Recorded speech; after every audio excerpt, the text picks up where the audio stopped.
Yeah, that's the one. She makes sure it comes out twisted and wrong. Just ask the lamp lady. She knows what happened to that other rider. She's been using you, boy, and you let her. You went and opened the door for her, didn't you? Now, it was already open a crack. And whose fault is that? We're morally corrupt, disease-ridden, old and stupid. Doesn't mean he had to open it all the way, goddammit.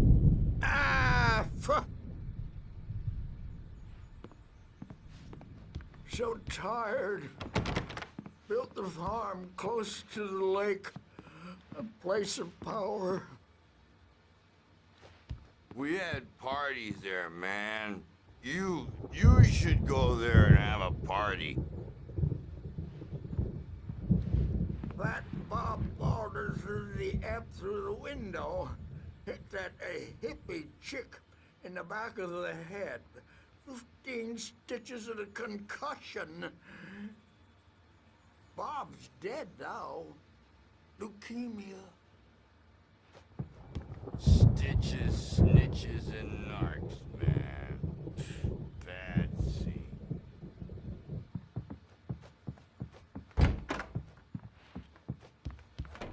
He's checking on it now. Yeah, good thing he's not overreacting or anything. Well, he's the boss. I may need a hand here later on, Birch. The storm's bound to make you-know-who jumpy. You know how they get. Gotcha. The doc's got me looking after Wake here, but holler if they get too rowdy. I'll do that, Birch. Hey, Wake, why don't you humor Dr. Hartman and give the writing a shot, huh? The typewriter's in your room. You can get to your room by those stairs, Wake.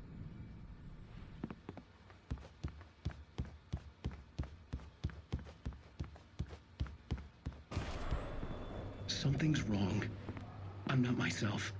It's hard to think that there's a shadow inside my head. I can only focus on writing. Everything else is a blur. I'm trapped in this cabin.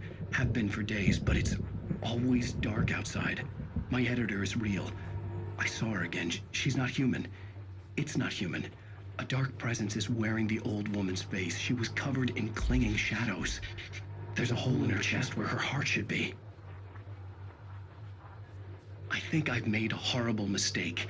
I don't think I'm any closer to saving Alice. It's been lying to me, using me to get the story it wants, and the story will come true.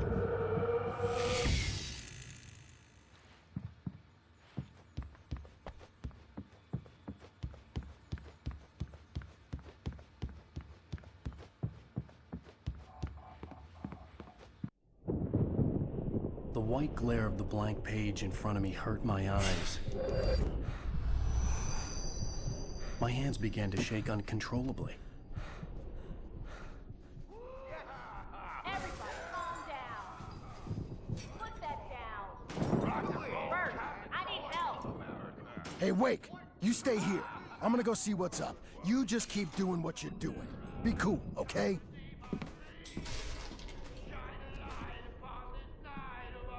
I didn't know what the chaos was all about, but it could be my only chance of getting out of here. Where the hell did he get a damn hammer? I don't know. Here's a friendly poke from me old near wench. Oh, afraid of the crazy brothers, are ya? Not so weak now, are we? Well, things are unraveling fast, aren't they? Ha ha! Nah! Ah, ha, ha. It's my store. Hartman kept talking, giving Barry the grand tour, clearly proud of the place. He went on and on about his hunting trophies, and Barry was impressed. But he was here on business. He raised his voice, cut through the monologue. Hey, Hartman, where's Al? Hartman stopped in mid-sentence, annoyed at the interruption. He nodded at the hulking orderly standing nearby. The man smiled and clapped a practiced hand on Barry's shoulder.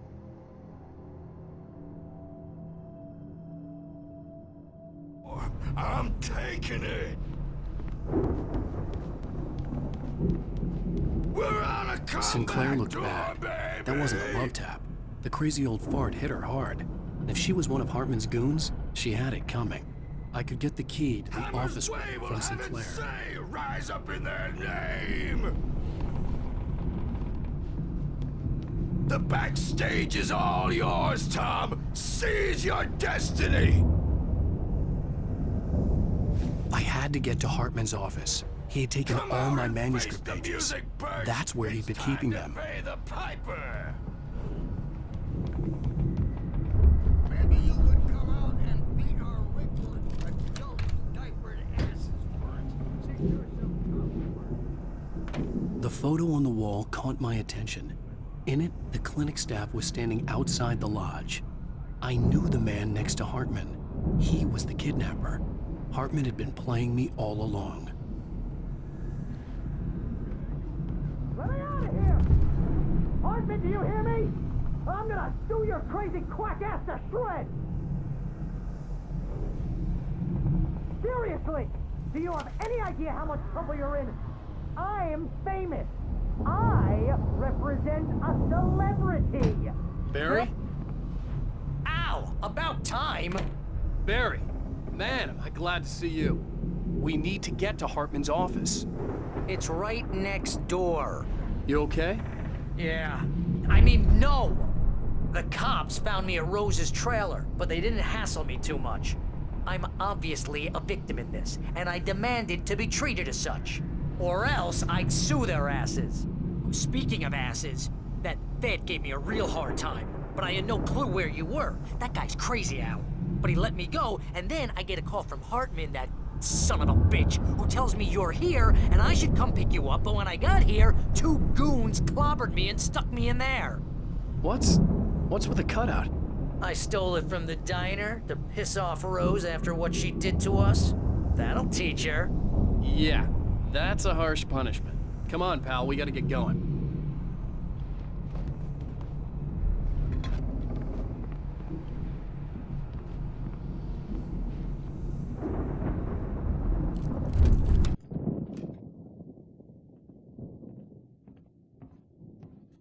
These were all the pages I had on me. And more.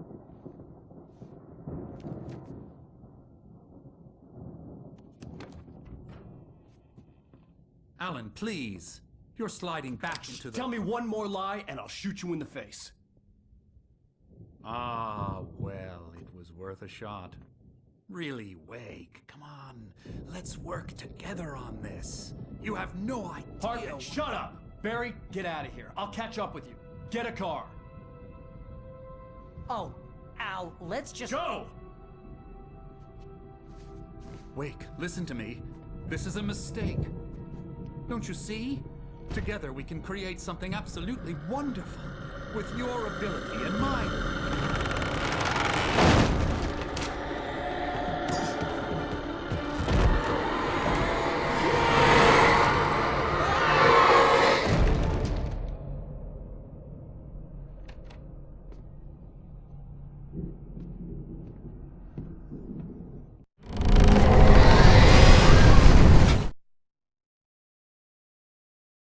Hartman followed the fall of Alan Wake with his binoculars. When the rider hit the water, he ordered Jack to take the boat to him. The spot was easy to see in the dark, even with all the extra lights in the boat. The flare floated and kept burning even in the water. Jack turned the radio louder as the engine sputtered. The music was rough and clanking, something the Anderson brothers would no doubt have enjoyed. But Hartman chose to ignore it. Wake was finally within his reach.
and a generator and a work light on the balcony.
Hartman knew he was no creator. He had no ambitions on that front, and he certainly didn't want to end up like every artist he had worked with here, damaged in ways that were hard to describe, or worse. It was enough for Hartman to maintain creative control and provide direction, to be a producer. That was what most of these people were in need of anyway. Of course, suitable subjects were few and far in between.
But the gate's locked. You're gonna have to go through the hedge maze over there.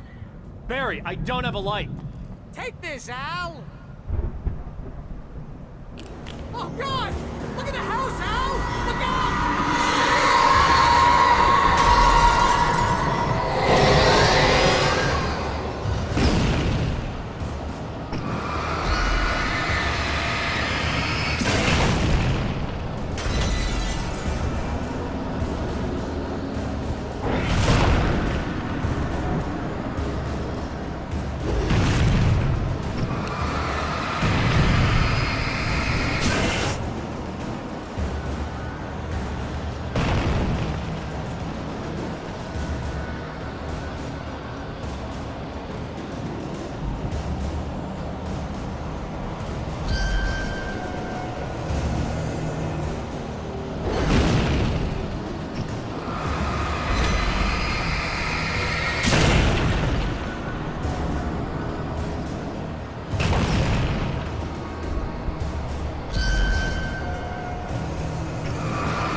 I stared at the Viking paraphernalia that littered the area, surrounding an unlikely centerpiece.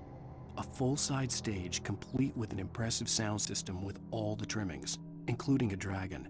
It took a special kind of crazy to build something like this in a remote field. When the sky split open with a deafening boom and the music started blasting, it felt strangely appropriate.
Hartman hurried down the corridor. He had disliked leaving Wake when he was surely at his most susceptible to therapy.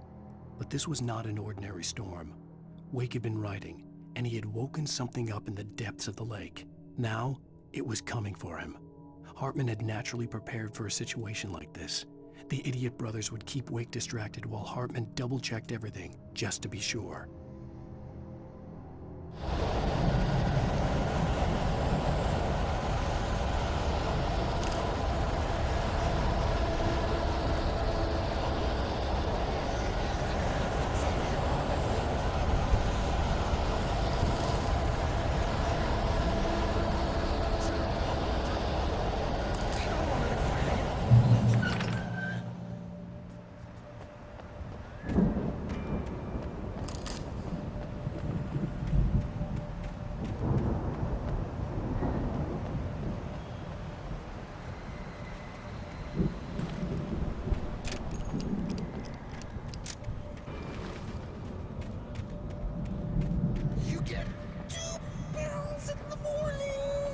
You'll be nice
and calm all day long.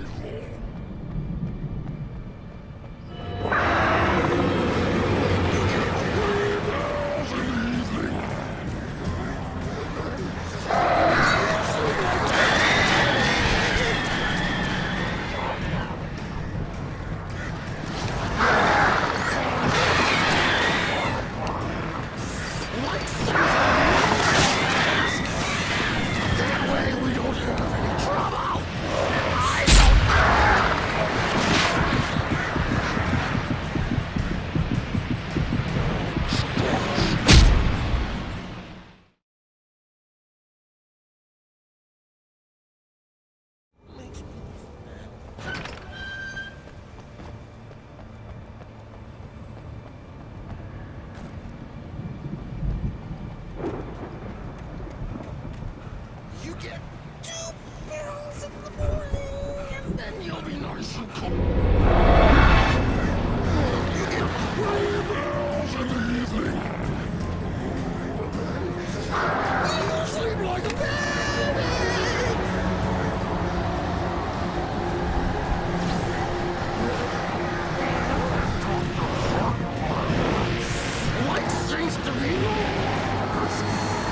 Mott knew that Wake was smarter than him. Wake had more money, a beautiful wife, everything. And Hartman said Wake was important. That made him better than Mott. But Mott was calling the shots now. He'd expected Wake to whimper and grovel, but instead, he seemed willing to fight. Mott knew he'd gotten under Wake's skin. If only Mott actually had his wife. The thought made him shiver.